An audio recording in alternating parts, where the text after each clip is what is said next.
Buttered garlic tofu. Wala tayong karne kaya tofu na lang.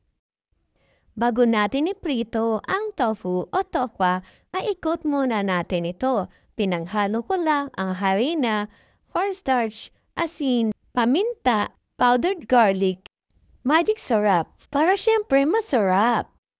Nilagyan ko ito ng itlog at yung harina na ating pinaghalo-halo.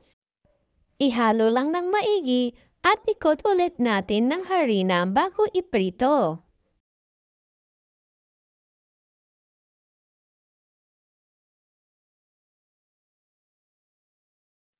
Iprito na natin.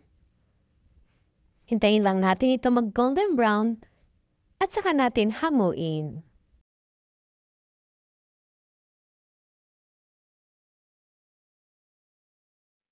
Okay na ito. Lutuin naman natin ang sauce. Ilagay natin ang butter. Habang nag-melt ito, ilagay na ang bawang. Pag golden brown na, isunod natin ang oyster sauce. Kaunting toyo. Wala akong ketchup, kaya sweet chili sauce na lang ang nilagay ko. Lagyan ng paminta at halu-haluin ito.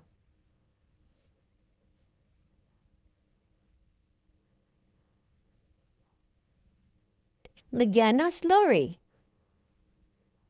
At ilagay ang tofu o tokwa. Halu-haluin ito hanggang sa makult lahat ng ating tokwa.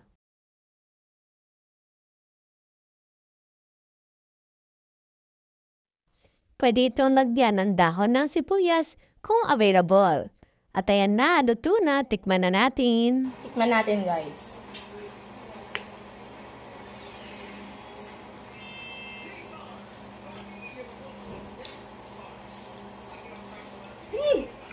Ang sarap!